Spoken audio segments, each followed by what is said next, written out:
Cerita novel Kaisar Penentang Langit. Selamat menyimak dan menikmati. Bab 416. Pada hari ini, segalanya tampak begitu tenang, namun ada arus bawah. Pada saat ini, sebuah anak panah, dengan suara menembus udara, ditembakkan ke arah Blue Mountain. Hanya saja suaranya tidak keras. Seolah-olah dia tidak ingin orang lain mengetahui tindakannya. Bang! Kemudian, dengan suara dentuman, anak panah itu diblokir oleh formasi pertahanan. Bentak! Saat berikutnya, anak panah itu mendarat di luar formasi pertahanan. Siapa? Lan Ying berkonsentrasi. Bahkan mata rubah tiba-tiba berbinar. Sayangnya, tidak ada seorang pun. Di bawah perasaan kekuatan jiwa Lan Ying, dia tidak mendeteksi aura apapun. Nona, ini adalah anak panah yang ditembakkan oleh seseorang menggunakan busur, dengan surat di atasnya. Seorang praktisi dari keluarga Lan mengambil anak panah itu dan berkata, pada saat yang sama, surat diterima di Pegunungan Hijau, Gunung Oranye, Gunung Hijau, dan gunung lainnya. Semua orang membukanya, dan terbaca dengan jelas. Saya ingin bergandengan tangan dengan Anda dan berburu di puncak Gunung Coklat. Tanda tangannya bertuliskan, Gunung Merah. Ini bukan nama seseorang. Tapi itu menunjukkan bahwa itu dibuat oleh seseorang di Gunung Qishan. Tapi mata semua orang terfokus. Siapakah orang-orang di Gunung Qishan? Kalimat ini mengandung niat membunuh yang kuat. Semua orang mengerti bahwa ini adalah untuk mengambil tindakan terhadap Lin Yan. Dan mereka harus bergabung untuk menyerang Brown Mountain. Ekspresi Lan Ying, King Lin dan yang lainnya memadat. Kebencian mereka terhadap Lin Yan tidak dapat diselesaikan, dan mereka sudah mulai membunuh. Sekarang jika mereka bisa bergabung, tentu mereka akan senang melihatnya. Tapi, apakah orang yang merencanakan segala sesuatu di balik ini bisa dipercaya? Ledakan. Pada saat ini, suara gemuruh terdengar. Apa yang terjadi? Lan Ying bertanya saat ini. Di saat yang sama, para pemuda kuat di puncak pegunungan lainnya juga berbicara. Nona, sepertinya ada banyak kultivator yang menuju ke arah Brown Mountain untuk mengepung Brown Mountain. Di Blue Mountain, kata seorang kultivator dari keluarga Lan. Apakah beritanya akurat? Berapa banyak orang di sana? Setidaknya ada 1.000 orang, dan mereka semua mengatakan bahwa mereka menerima surat yang mengatakan bahwa kami akan mengambil tindakan. Kata praktisi dari keluarga Lan. Mu Yan telah menyinggung keluarga Lan, keluarga Qing, keluarga Fang, dan sekte perang darah kami. Dia telah menyinggung hampir semua kekuatan utama di kota Meteor. Banyak orang di kota Meteor terikat pada pasukan kami. Jika seseorang dengan sengaja menyebarkan berita menurut berita ini, para remaja yang kurang informasi ini memang akan mengambil tindakan, kata Lan Ying. Tidak berlebihan jika dikatakan bahwa Lan Ying, King Lin, Wusa dan lainnya, di kalangan generasi muda kota Meteor, menanggapi setiap panggilan. Tapi, siapa orang dari Qishan itu? Dia menggunakan kita untuk menghadapi Mu Yan. Dan dia seharusnya tidak menjadi anggota kekuatan ini. Mengapa dia melakukan ini? Mungkinkah dia memiliki dendam yang mendalam terhadap Mu Yan? Lan Ying berpikir dalam hati. Orang-orang muda ini, terutama mereka yang muda dan berkuasa di puncaknya. Mereka tidak bodoh. Ketahuilah bahwa Anda sedang dimanfaatkan. Namun jantung mereka berdetak kencang saat melihat pemuda yang bergegas menuruni gunung menuju Brown Mountain. Kesempatan ini merupakan kesempatan sekali seumur hidup. Ini jelas merupakan waktu yang tepat untuk membunuh Lin Yan.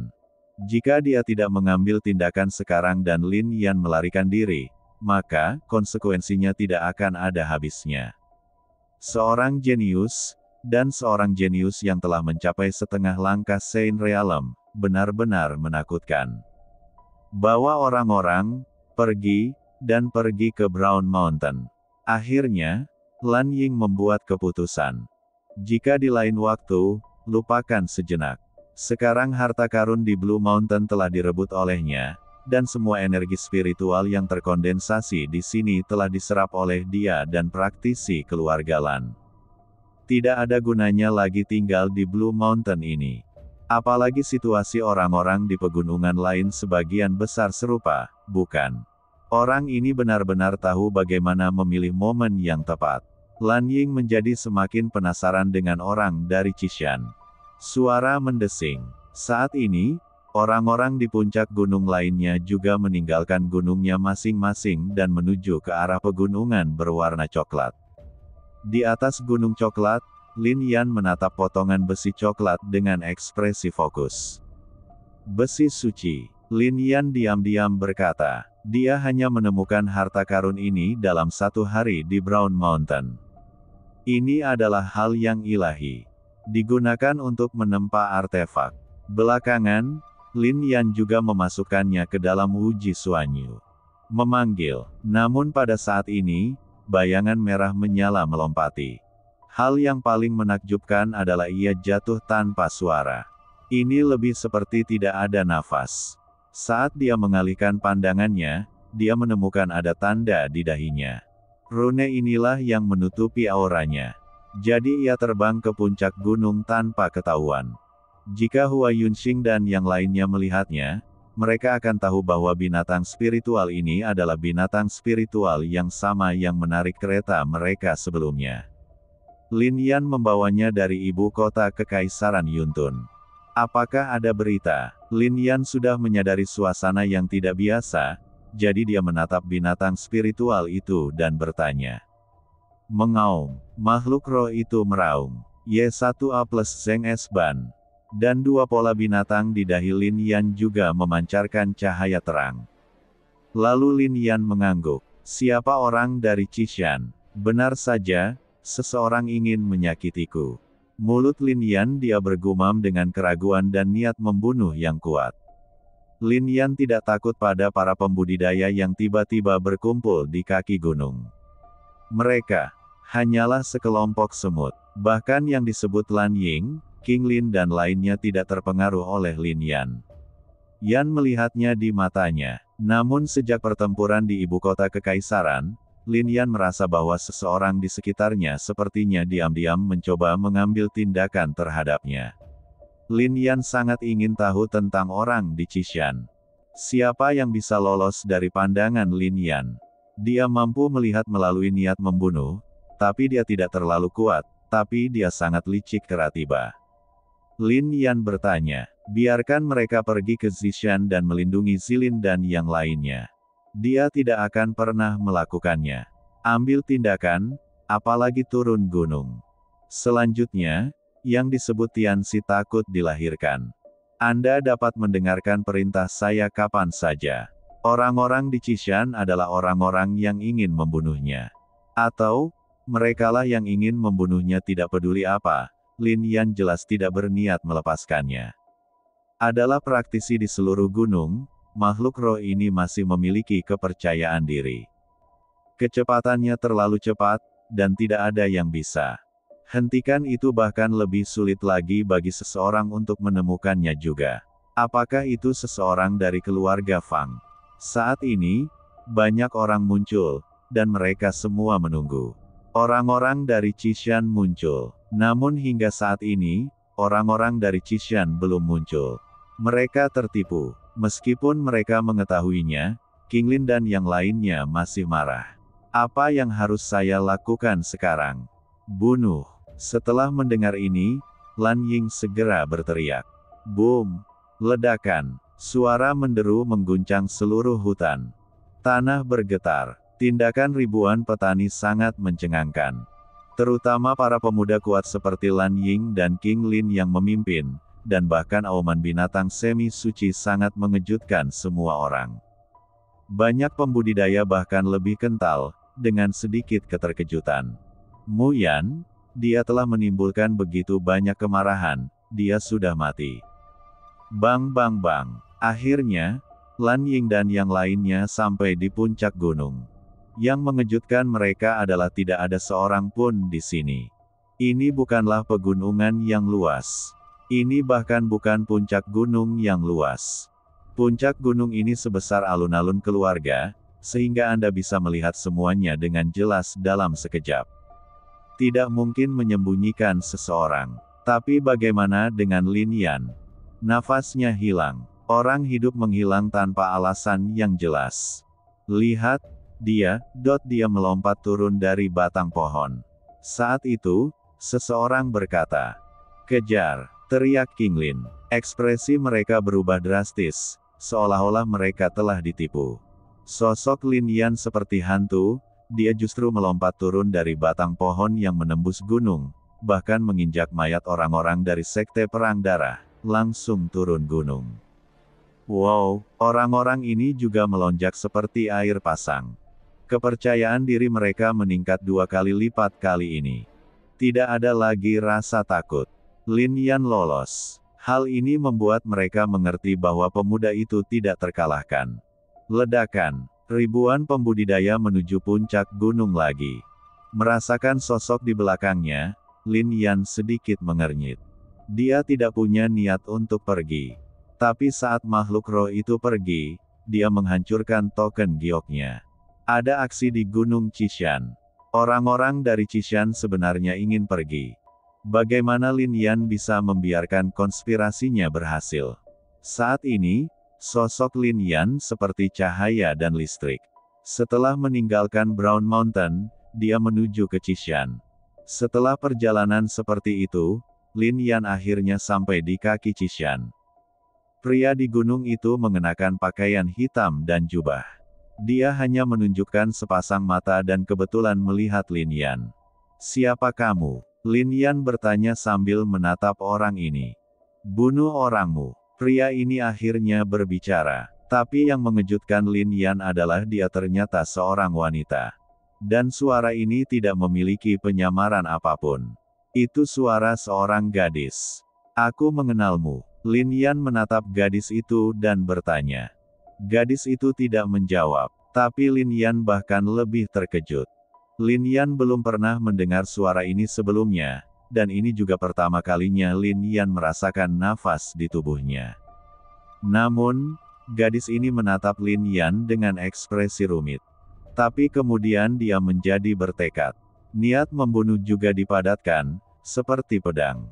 Lin Yan berkonsentrasi dan melepaskan mata suci, tetapi yang mengejutkannya adalah bahwa pakaian hitam pihak lain sebenarnya menolak kekuatan mata suci, dan dia tidak dapat melihat penampilan pihak lain sama sekali.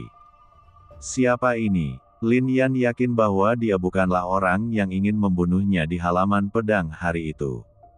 "Bunuh!" Pada saat Lin Yan menghadapinya, teriakan membunuh terdengar. Memanggil. Saat ini, wanita di Gunung Qishan bergerak. Dia ingin melarikan diri. Dia sama sekali tidak ingin melawan Lin Yan. Dia justru langsung kabur. Ini membuat Lin Yan tercengang. Lin Yan sengaja tidak menunjukkan kekuatannya yang sebenarnya karena ingin mengetahui siapa dalang di balik semuanya. Secara logika, pihak lain seharusnya adalah orang yang sombong. Tapi saya tidak menyangka akan seperti ini. Memanggil. Tapi bagaimana Lin Yan bisa memberinya kesempatan? Bahkan makhluk spiritual itu bergerak maju untuk menghentikannya. Namun, langkahnya aneh, dan dia benar-benar menghindari makhluk spiritual itu. Ledakan. Pada saat ini, Lan Ying dan yang lainnya telah tiba, dan gadis itu langsung bergerak dan masuk ke antara ribuan orang, menghilang tanpa jejak seperti ikan memasuki laut. Dia sebenarnya mampu menutupi auranya sendiri. Siapa ini? Lin Yan, kamu seperti ini hari ini, kamu mati. Aku telah membalas dendam. Pada saat ini, di antara ribuan orang, gadis berjubah hitam diam-diam berpikir di dalam hatinya. Matanya terfokus, menatap Lin Yan melalui celah di antara sosok-sosok itu. Ada kebencian yang mendalam di matanya. Mu Yan, mari kita lihat bagaimana kamu bisa melarikan diri, bunuh. Dia harus dibunuh. Teriak seseorang lagi. Untuk keluarga King, untuk keluarga Fang, untuk sekte pertempuran berdarah dan keluarga Lan, dan demi kehormatan kota meteor kita, bunuhlah. Suara lain. Hal ini membuat Lin Yan mengerutkan kening lebih dalam. Situasi ini mengingatkan Lin Yan pada pertempuran untuk mendapatkan obat ajaib. Lin Yan memimpin para siswa dari 4 halaman untuk menyerang Sekte Xuanjing untuk memprovokasi perang saudara di Sekte Xuanjing. Terlebih lagi, Lin Yan yakin orang yang baru saja berbicara pastilah orang-orang yang diatur oleh gadis Qishan. Mendengar suara tersebut, darah ribuan pemuda ini memang dipenuhi semangat. Bunuh menuju Lin Yan. Apakah itu Yun Mengrou? Pada saat ini, Lin Yan tidak bisa tidak memikirkan seseorang. Tapi kemudian Lin Yan menggelengkan kepalanya. Itu jelas bukan dia. Nafas, bentuk tubuh, semuanya tidak konsisten. Lin Yan juga mengenal Yun Mengrou dengan baik. Meskipun mata suci tidak dapat melihatnya, Lin Yan mampu membuat penegasan seperti itu. Tidak hanya intuitif, tetapi perilaku gadis itu juga sangat berbeda dengan Yun Mengrou. Mu Yan, kamu harus mati hari ini. Lan Ying sedang berkonsentrasi saat ini. Tidak ada pesona di matanya, hanya niat membunuh. Haha, meskipun kamu berbakat, kamu hanya bisa ditekan di kota meteor kami. Dengan kekuatanmu, kamu masih ingin menantang kekuatan kota meteor kami. Mu Yan, kamu melebih-lebihkan dirimu sendiri. King Lin juga melakukan hal yang sama dengan dingin. Hari ini, kami akan membunuhmu dan membuatmu merangkak di tanah seperti anjing. Lin Yan tersenyum, melihat sekeliling dan berkata, kamu kota meteor benar-benar tempat yang tidak masuk akal. Ketika tanah meteor dibuka, keluarga Lan memimpin dalam memblokir kami dan dengan sengaja mencegah kami memasuki tanah meteor. Saya seharusnya tidak melakukannya, bunuh mereka. Fang Dazu dan yang lainnya mempermalukan saya dan membuat saya berlutut untuk memohon belas kasihan. Bukankah saya harus membunuh mereka? He Yan, prajurit berdarah, bahkan ingin melawan saya. Kata-katanya sangat memalukan dan bukankah mereka pantas mati? Suara Lin Yan terdengar seperti guntur. Hal ini pun membuat ekspresi ribuan orang tersebut menjadi stagnan. Namun, Lan Ying, King Lin dan yang lainnya tersenyum dingin. King Lin, khususnya, menatap Lin Yan dan berkata, di kota meteor ini, saya tidak peduli apa yang kami lakukan, tetapi jika Anda membunuh seseorang dari keluarga King, Anda harus menanggung akibatnya. Menurutmu seseorang dari keluarga King telah memprovokasimu. Jika aku tidak membunuh mereka, mengapa aku harus menyerah padamu? Kata Lin Yan. Tentu saja begitu, teriak King Lin. Kota meteorit memang tempat yang hanya peduli pada kekuatan dan bukan alasan. Dalam hal ini, aku tidak boleh membuang waktuku. Dalam hal ini, petik 2. Kalau begitu, mati saja. Kemudian, aura agung tiba-tiba keluar dari tubuh Lin Yan. Lalu dia seperti gunung, menekan semua orang. Momentum ini sedang melonjak. Dengan niat membunuh. Ledakan. Ketika kekuatan jatuh, terdengar suara gemuruh. Dan lusinan pembudidaya muda yang bergegas ke depan tiba-tiba berubah menjadi kabut darah dan menghilang sepenuhnya dari dunia. Ini secara langsung mengejutkan semua orang. Tapi Lin Yan tidak berhenti sama sekali, matanya menyipit, dan 2 lampu emas meledak, bergegas ke depan. Para pemuda itu tidak mampu melawan ketika dihadapkan pada kekuatan seperti itu. Cahaya itu menembus langsung dari hati mereka. Terlebih lagi, di dalam cahaya ini terdapat api suci emas, yang secara langsung membakar tubuh mereka ke dalam lubang besar. Bang-bang, kemanapun cahaya itu lewat, kultivator itu jatuh ke tanah. Kamu, tonton KE versi 5, Bab R bagian 5. Tingkat kekuatan ini sangat luar biasa. Bahkan Lan Ying dan yang lainnya terkejut. Tapi mereka tidak takut, tapi datang tiba-tiba. Menatap mereka, Lin ada juga yang masuk angin lihat di sudut mulut Yan. Orang-orang yang ditempatkan di kerumunan oleh Qishan telah dibunuh oleh Lin Yan, dan Lan Ying, King Lin dan yang lainnya. pasti sudah pergi sekarang ke arah mereka. Sampai saat ini, Lin Yan masih belum menunjukkan kekuatan aslinya. Lagi pula, lebih baik menyembunyikannya. Dan Lin Yan bisa dengan jelas merasakannya. Banyak mata muncul di mata ini. Itu adalah tatapan dari seorang kultivator tingkat suci. Orang-orang muda seperti King Lin bukanlah satu-satunya yang memiliki mata seperti itu. Keberadaan yang lebih kuat sangat rendah hati dan tidak terlihat. Tidak peduli dengan harta karun di gunung. Orang-orang ini menyembunyikan kekuatan mereka. Menatap Lan Ying dan yang lainnya, mereka telah tiba. Perhatian Lin Yan juga terkonsentrasi, dan kemudian dia mengeluarkan pedang kuno Taixuan energi memenuhi udara dengan kekuatan yang mengejutkan, dan itu segera menekan kekuatan Lan Ying dan yang lainnya. Kemudian cahaya pedang muncul di bawah kaki Lin Yan, seperti pedang tajam yang keluar dari sarungnya, dan datang tepat di depan King Lin. Dia kaget saat merasakan sosok ini. Boom! Pada saat ini, dia membanting bas suci di tangannya ke arah Lin Yan. Senjata sangat disayangkan Lin Yan menikam pedang kuno Taixuan secara tiba-tiba, dan kekuatan senjata suci dan bahkan energi pedang Lin Yan tertahan, dan terlebih lagi pada tombak ularnya. Menuju King Lin. Kemudian, suara menyedihkan keluar dari mulut King Lin, dan semua orang tiba-tiba menyadari bahwa lengannya telah terpotong, rapi begitu kuat. King Lin adalah seorang pemuda jenius di puncak alam Xuanling, dan dia bukanlah Lin Yan mengalahkan musuh dengan satu gerakan berada di luar imajinasi semua orang. Menjadi kuat, Lin Yan di depannya membuktikan semua ini. Kamu telah menyembunyikan kekuatanmu. Apakah kamu seorang kultivator suci setengah langkah? Seorang pemuda kuat yang telah menaklukkan gunung memandang Lin Yan dengan ekspresi keheranan di wajahnya. Namanya Hong Yu. Pada saat ini, tidak hanya dia, tetapi juga pembudidaya lainnya menatap Lin Yan dengan tatapan kosong. Namun, Lin Yan tidak menjawab. Setengah langkah untuk menjadi orang suci. Jika tidak ada beberapa praktisi tingkat suci di sini yang menyaksikan pertempuran tersebut, Lin Yan pasti sudah mengeluarkan kekuatan aslinya sejak lama. Lin Yan juga mengetahuinya. Orang-orang itu adalah lawan mereka. Batu langit tidak menunjukkan jejak, dan orang-orang kuat itu menyembunyikan diri. Tidak ada yang tahu siapa yang memiliki kartu truf. Jadi bagaimana jika kamu mencapai tahap setengah langkah untuk menjadi orang suci? Menghadapi begitu banyak dari kita, pada akhirnya akan ada saatnya kekuatan spiritualmu habis.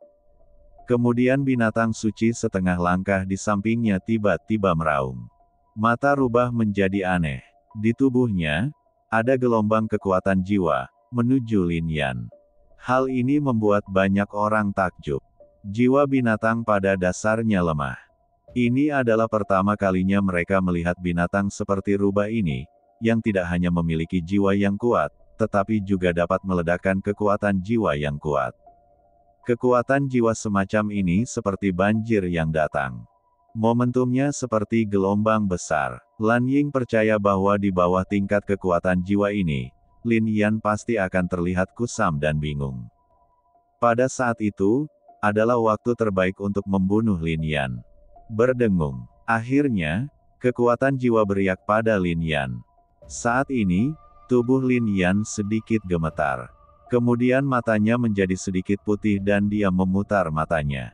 Kesempatan yang luar biasa. Melihat pemandangan ini, Hong Yu langsung sangat gembira, dan kemudian bergegas maju dengan satu langkah. Dia tidak berani meremehkan musuh, jadi dia memegang pedang suci di tangannya. Dia menusuk langsung ke tenggorokan Lin Yan. Berdengung. Ada banyak kultivator yang juga sangat senang dan bergegas menuju Lin Yan.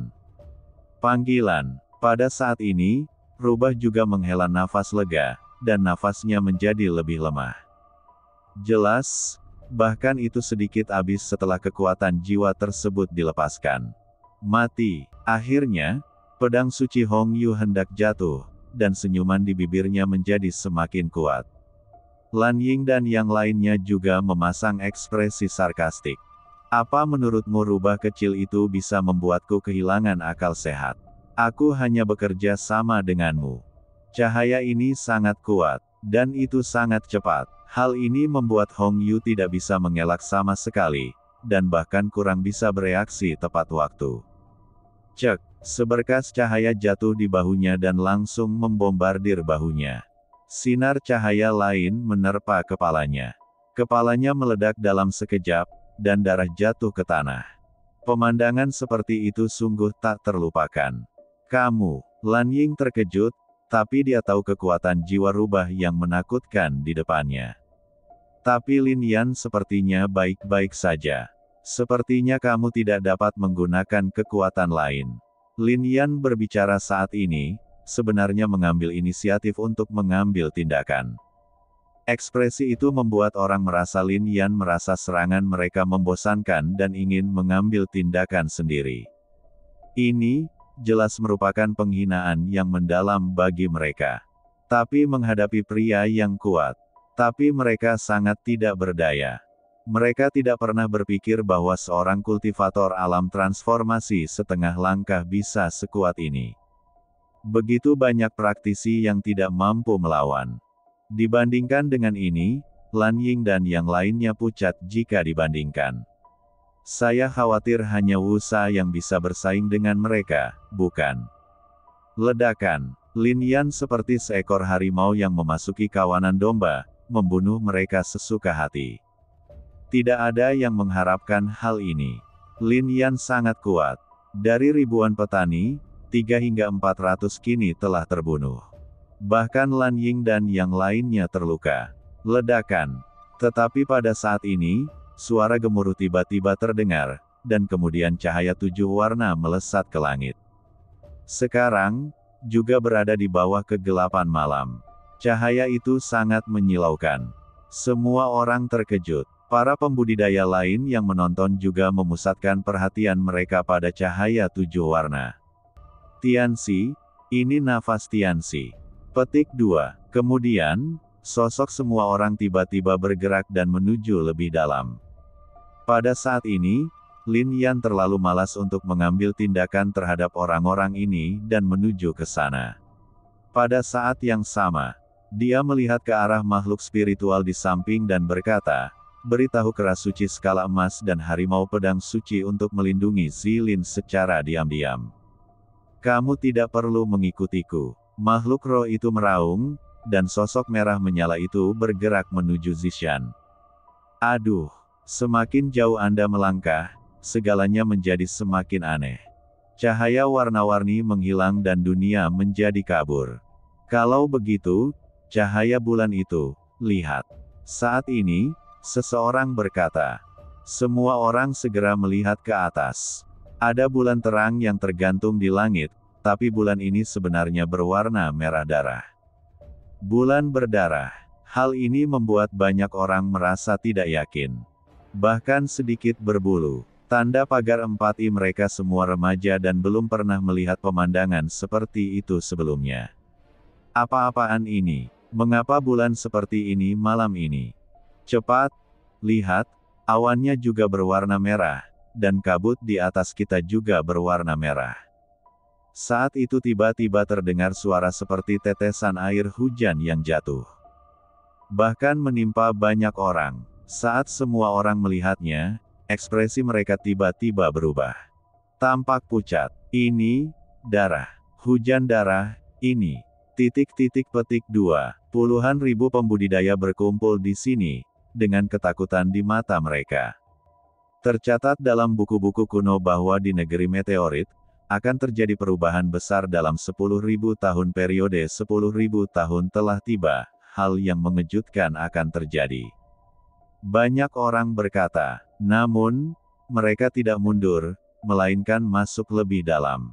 Hal ini pun membuat pandangan semua orang terus meluas, lalu semua orang melihat penampakan banyak bangunan kuno. Sepertinya ini adalah kota kuno. Hanya saja, tetapi menjadi reruntuhan. Puluhan ribu tahun yang lalu, meteorit itu jatuh dan menghancurkan beberapa pegunungan, meratakan banyak puncak, dan bahkan mempengaruhi kota ini. Konon kota ini pernah memiliki sekte yang kuat. Saya juga pernah membaca di buku-buku kuno bahwa dikabarkan ada warisan yang kuat di sini. Bahkan puluhan ribu tahun yang lalu, tempat ini adalah sekte abadi, dengan dewa dan makhluk abadi. Sayangnya, ketika meteorit itu jatuh, bahkan meteorit yang kuat itu hanya bisa dimusnahkan.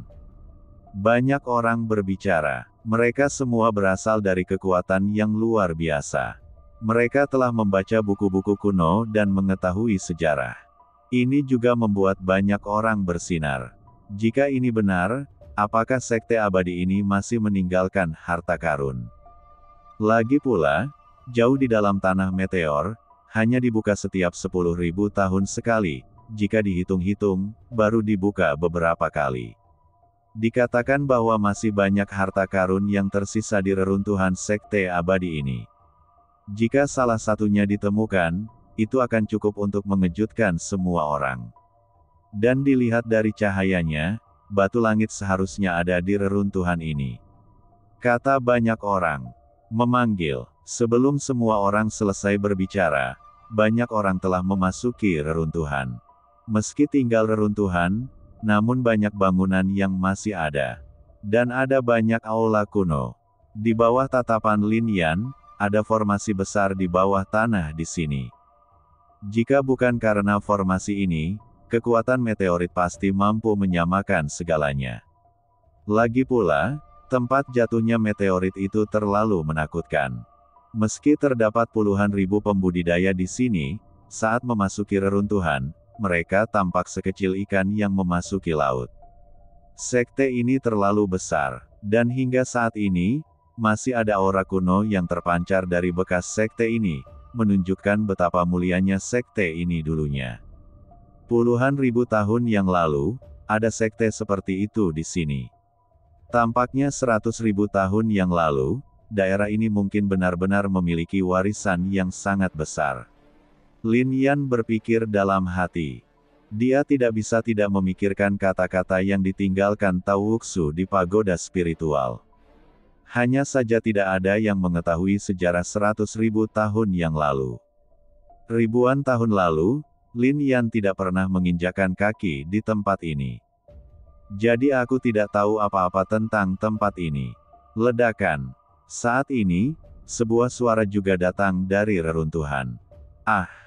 Terselubung dalam cahaya bulan berdarah, suara-suara menyedihkan dari para penggarap dapat terdengar dari waktu ke waktu di reruntuhan besar. Reruntuhan ini tidak sedamai kelihatannya, namun mengandung niat membunuh yang besar. Tempat ini adalah tempat yang berbahaya. Pada saat ini, Lin Yan akhirnya yakin. Puluhan ribu tahun yang lalu, sebuah meteorit jatuh, memusnahkan segala sesuatu di 4 arah, dan bahkan membuat sekte abadi ini menjadi sejarah.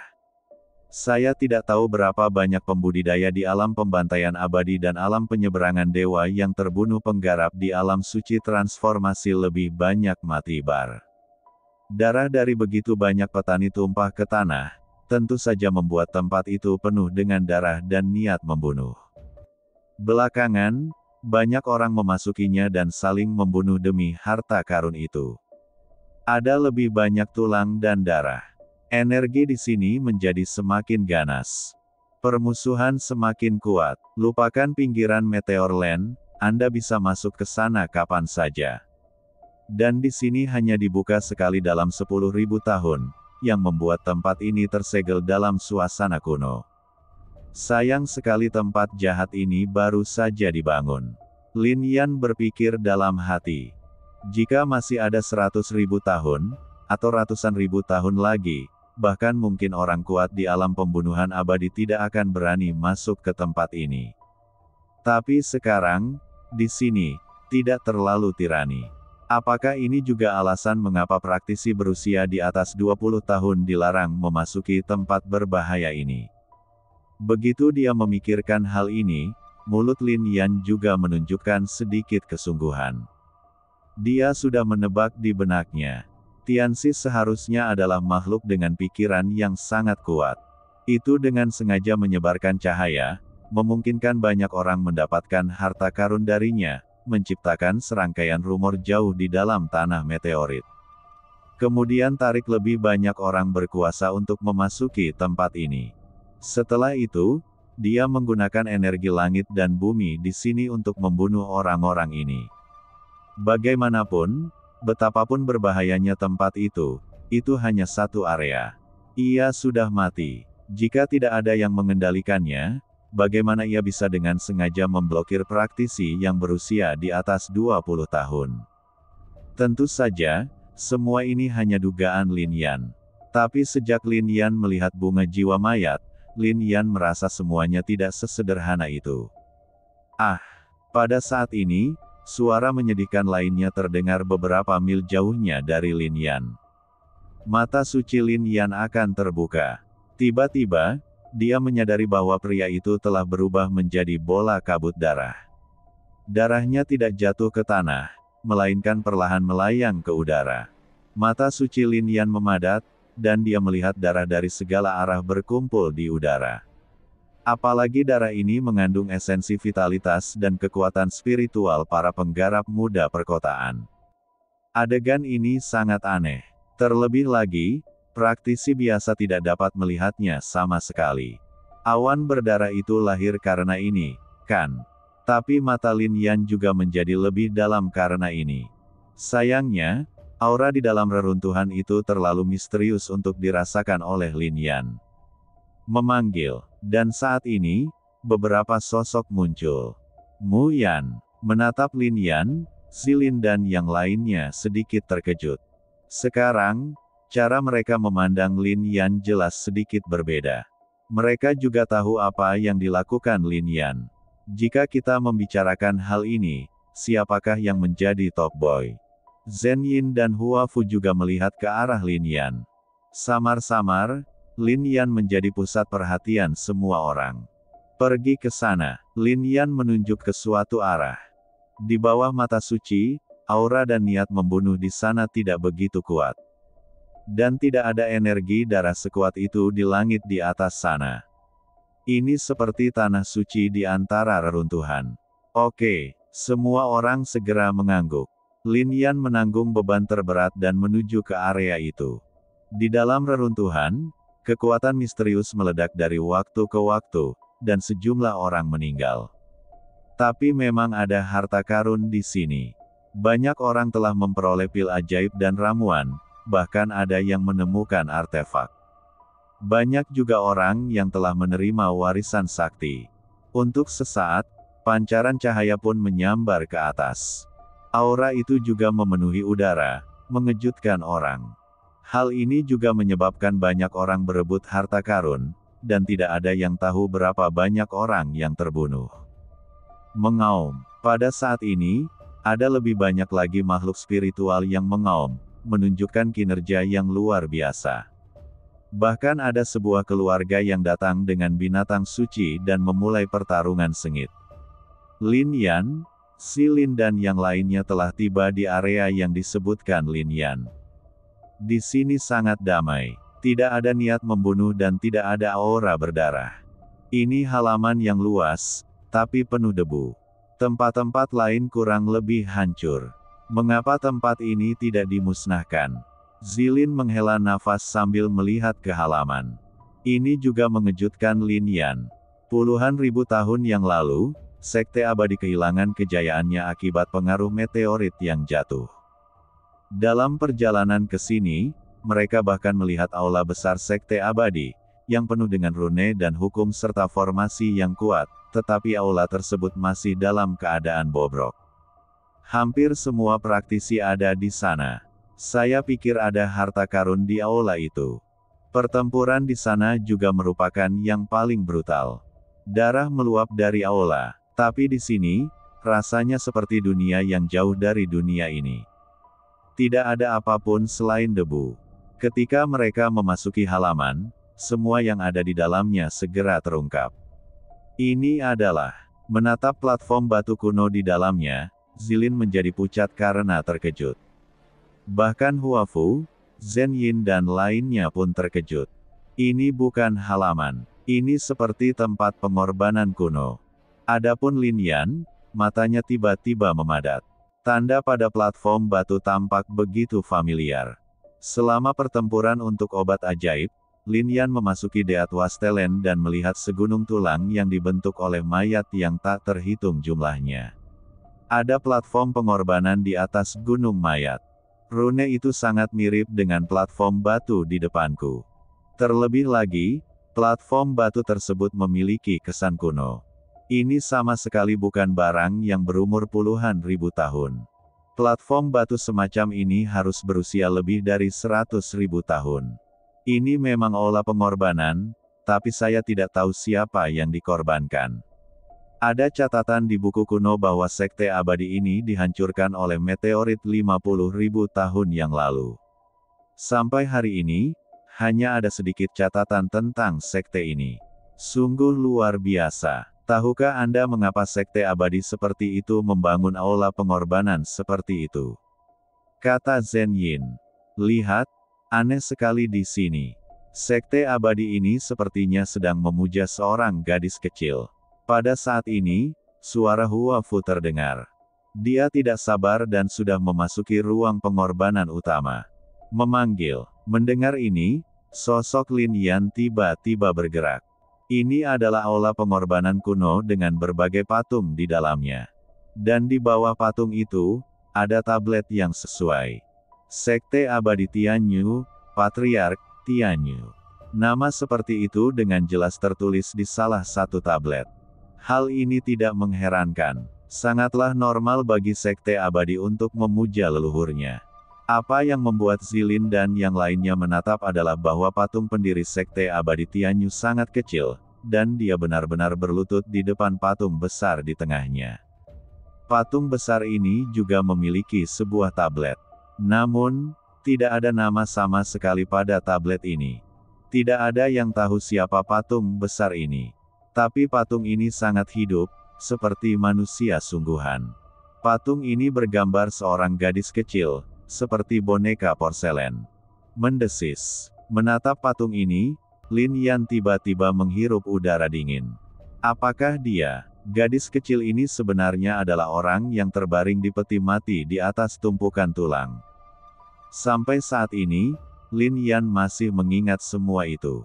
Di puncak Gunung Bon, tulang belulang para kaisar agung melapisi tanah, dan bahkan ada mayat dan tengkorak beberapa kaisar agung yang mempersembahkan korban kepada gadis kecil di peti mati.